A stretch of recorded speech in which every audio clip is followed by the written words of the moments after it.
Isa na 'to sa pinakamura na LED na nabili ko, less than, 6,000 ko ata siya nabili, kasama na lahat. So, andiyan na yung switch, wireless na yung switch, ta's yung ilaw may park light, may daytime running Wow light, as naman! well as yung low beam is yellow na, then yung high beam is white. So, pakita natin.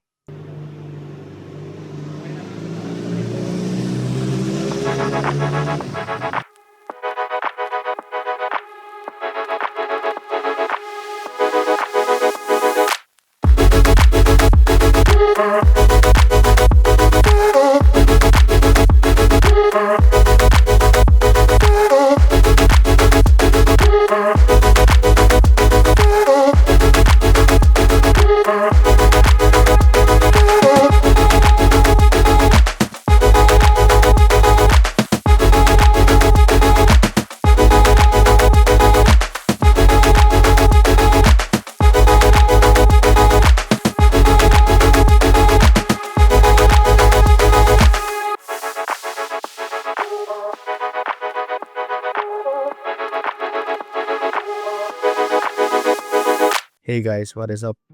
Gusto ko lang share sa inyo yung pinakabit kong auxiliary light. Isa na ata to sa pinakamura na nakita kong 5 bulbs aside doon sa mga other Chinese products na nakikita natin sa online. So kung makikita nyo dito, naka-wireless na yung switch niya, which is something na medyo maangas din para sa presyo. Tignan natin kung ano nga ba yung itsura na itong LED light. So, yan yung itsura ng motor kapag nasa harap. Diba? Medyo maganda, maangas. Ngayon, meron siyang yellow cover. Pag tinanggal natin yung yellow cover, ganito yung itsura niya. Amber. So, yan yung park light or daytime running light. Wow! Diba? Maganda naman, maangas yung itsura. Ang pag-on nito is hindi dapat etong sa switch kasi this one is for off button. So medyo magulo lang din sa switch.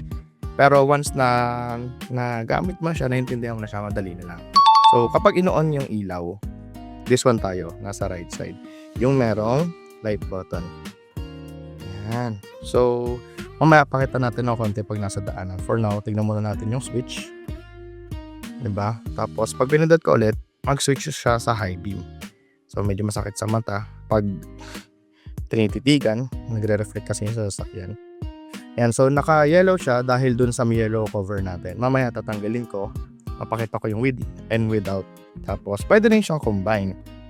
Pag combine siya, press mo lang for 2 seconds, magko-combine na siya. So pag tinitigan natin yung LED light na, yan. So fully open na siya lahat. Pero makikita mo dito na nakamix yung ilaw niya. So kung titigan mo, sa taas is kulay puti, then yung sa baba is kulay dilaw. So ganoon na yung setup niya talaga.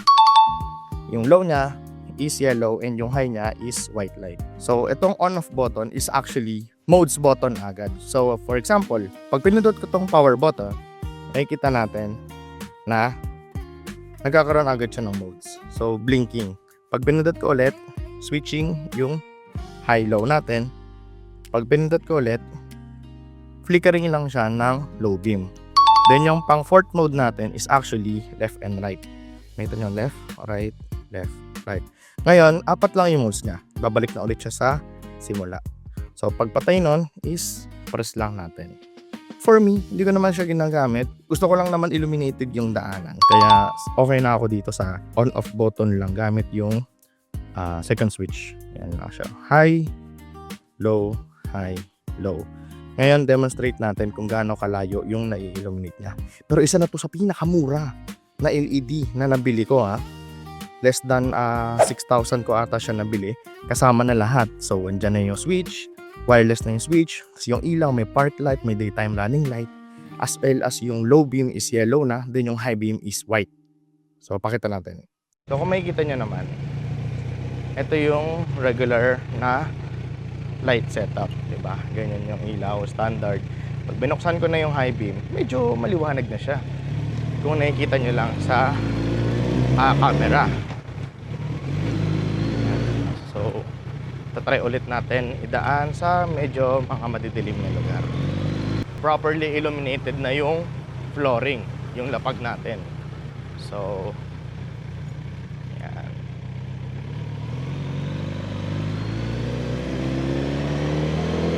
Hindi natin masyadong bibilisan kasi aalog maigi. Kaya dahan-dahan lang yung speed natin. Ayan, so kita nyo naman, medyo may kadiliman dito. Kaya gamit na gamit siya. Tapos pag kinumbine mo pa, sobrang liwanag na, which is napaka unnecessary. As long as nakikita mo lang yung daan, pwede na sa low beam.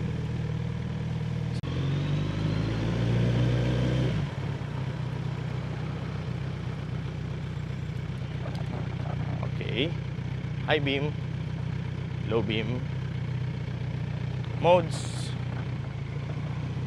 another 1, 2, 4, 5. Medyo nakatagilid kasi yung motor. So, fit na siya. 'Di ba? Kita mo naman yung at least first 10 meters, 20 to 20, pati yung plate nung isang sasakyan doon. Kita rin naman. High natin, sobrang lakas actually. Which is unnecessary na. Nakakasilaw ka na ng kasalubong mo. May kita mo naman dun yung isang sasakyan, sakto na sa mata ng driver. So, I advise against it or itutok nyo na lang pababa maigi yung auxiliary light. Ngayon, pag kinumbay natin siya, kita naman, up and down is merong illumination. High beam, medyo hazy na dahil nga nagre-reflect sa camera.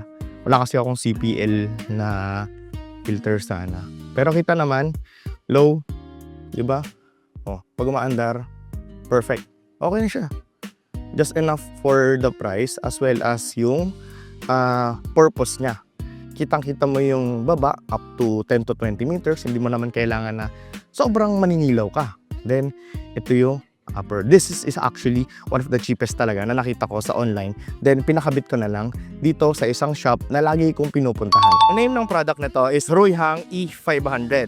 It has 5 LED bulbs. So, pasok pa rin ito sa LTO 6 bulb auxiliary per device. So, sa build quality wise, materials, matibay naman kasi similar siya sa mga GR style. So, mga CNC aluminum yung quality niya, no? So, this has a 15,000 lumens. So, 7.5 ata each. And it's running 60 watts per header.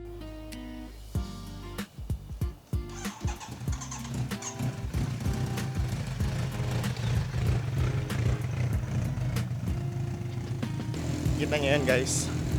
Ganun magbukas ng motor kapag low bat na.